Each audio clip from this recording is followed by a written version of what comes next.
Au fil des années, le monde du hip-hop a connu bien des querelles et des conflits, mais peu rivalisent avec la tension de longue date entre Maze et Diddy.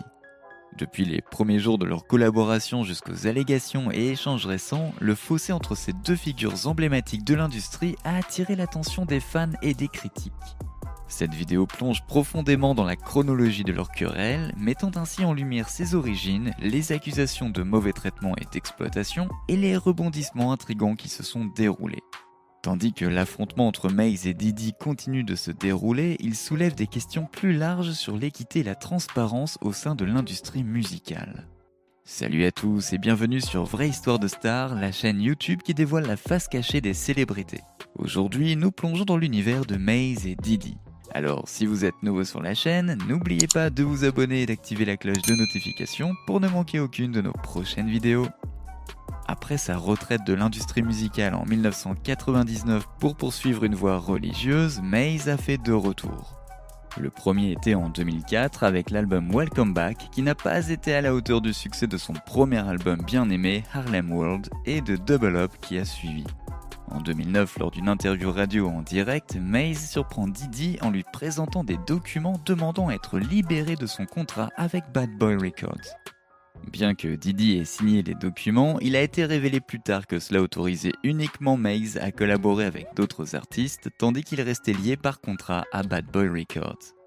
En 2012, Maze a informé ses fans qu'il n'était plus signé chez Bad Boy Records, mais depuis, il a ouvertement exprimé ses problèmes avec Puff.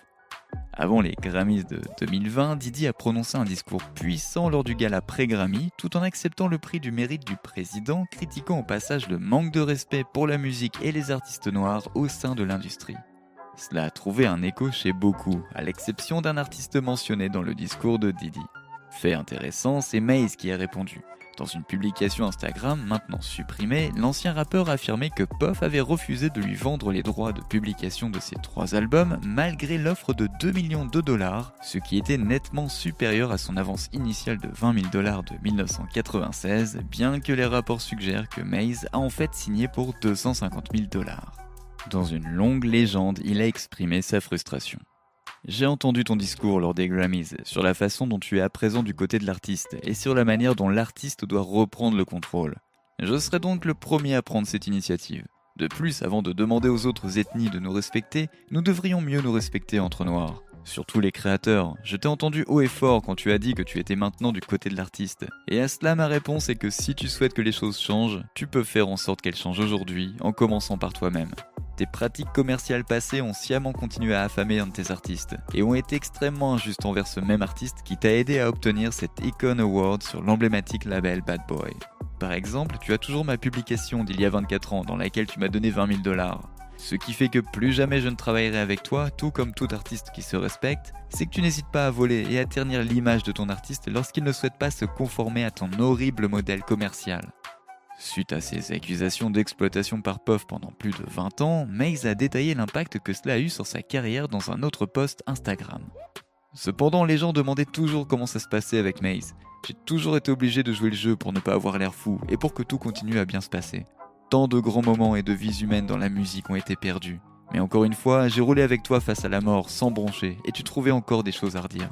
Je n'ai jamais rien dit parce que je voulais attendre d'être financièrement à la hauteur pour m'assurer que mon point de vue était pur et que ce n'était pas par dépit. Et en plus de tout ça, tu es insultant en clamant constamment haut et fort l'excellence noire et l'amour, mais je sais très bien que cet amour n'est pas gratuit. Alors je t'ai offert 2 millions en liquide il y a quelques jours pour me revendre mes publications en tant que ton plus grand artiste vivant, qui te montre toujours autant de respect pour m'avoir offert une opportunité à 19 ans. Ta réponse a été de me défier à égaler l'offre de ce mec européen, qui serait la seule manière de récupérer ce que je veux. Ou bien je peux attendre d'avoir 50 ans et ça me reviendra comme quand j'avais 19 ans. Tu l'as acheté pour environ 20 000 et je t'en ai offert 2 millions en espèces. Ce n'est pas du tout ça l'excellence noire, quand notre propre race nous a servi. S'il s'agit de nous posséder, il ne peut pas s'agir de nous posséder les uns les autres. Plus besoin de se cacher derrière l'amour. Tu as changé, alors rends l'argent à ton artiste pour qu'il puisse prendre soin de sa famille. Il a également porté une accusation contre Puff, affirmant qu'il avait délibérément sapé sa performance au festival Lovers and Friends. L'apparition de Maze au festival de Las Vegas devait être un moment important pour lui et les participants. Malheureusement, des problèmes techniques ont tourmenté son set et le système audio a complètement déconné pendant environ 10 minutes lorsqu'il tentait d'interpréter le morceau emblématique de 1997, Mo Money, Mo Problems, qui présentait également The Notorious Big et Diddy. Maze a exprimé sa conviction que ce n'était pas un simple accident mais plutôt un acte délibéré orchestré par Puff. S'adressant à la foule, le rappeur new-yorkais a déclaré « Je vois bien ce qui se passe. J'ai l'habitude d'être détesté. Je suis habitué à ce genre de conneries. Quelqu'un, quelque part, a payé quelques dollars pour saboter ma prestation. Mais ce n'est pas le genre de truc qui arrête quelqu'un comme moi.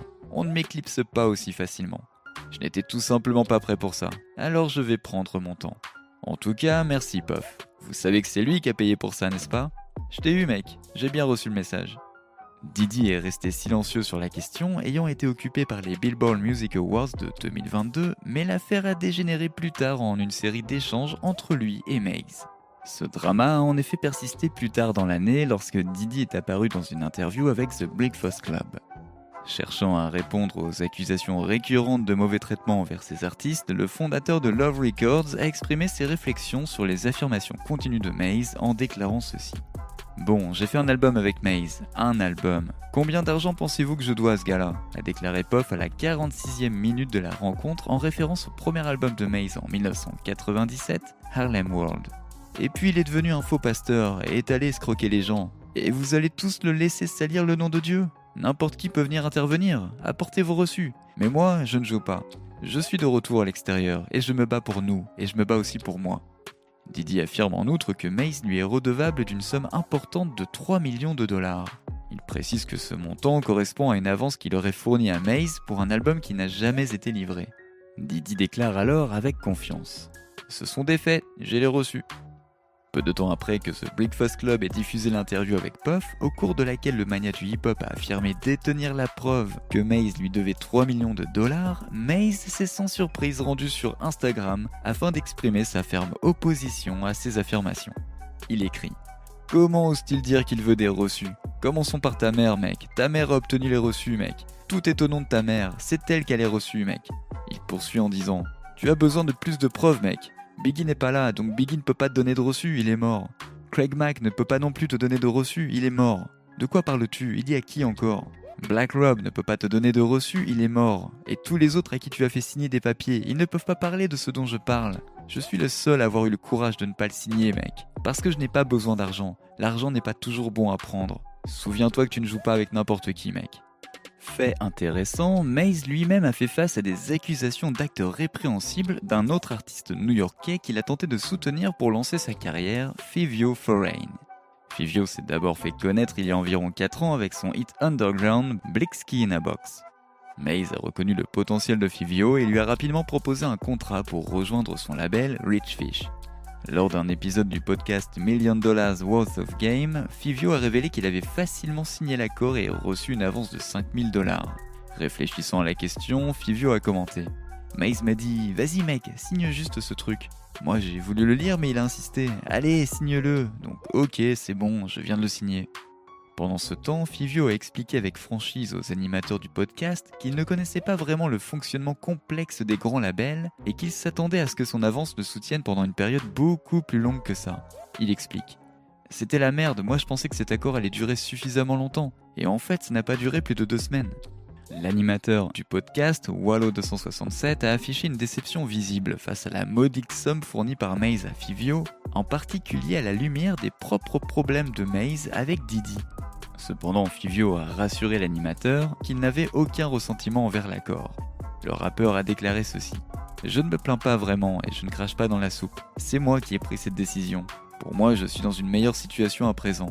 Il obtient ce qu'il obtient, mais moi, je contrôle mon argent. » Après avoir été surnommé Diddy 2.0, Maze a fait sa propre apparition sur le podcast $1 Million Worth of Game pour aborder la situation et clarifier qu'elle n'était pas aussi négative que Fivio l'a décrite. Selon Maze, le montant réel qu'il a offert était nettement plus élevé, environ $745 000 de plus pour être précis. Partageant son point de vue sur la question, Maze a déclaré « J'ai dû constituer un dossier pour apporter des éclaircissements à toute l'histoire qui a été présentée. À un moment donné, ça dit que je lui aurais donné $5 000, mais en vrai, je lui ai donné $750 000. Maze explique qu'il a structuré l'accord Rich Fish de Fivio de manière à pouvoir être impliqué lors des négociations de Fivio avec de grands labels comme Def Jam et Columbia. Il fournit même des preuves sur son téléphone, y compris des appels aux dirigeants de Columbia pendant le podcast, afin de démontrer qu'il a tenté d'offrir à Fivio une répartition équitable à 50-50 sur tous leurs revenus. Cependant, étant donné que Fivio a admis qu'il manquait de connaissances en affaires à l'époque, il est possible qu'il ait mal compris la situation. Il est également possible que Maze présente l'histoire de manière à ce qu'il passe pour le gentil. Comme c'est souvent le cas, la vérité se situe probablement quelque part au milieu, les détails étant assez flous dans le récit.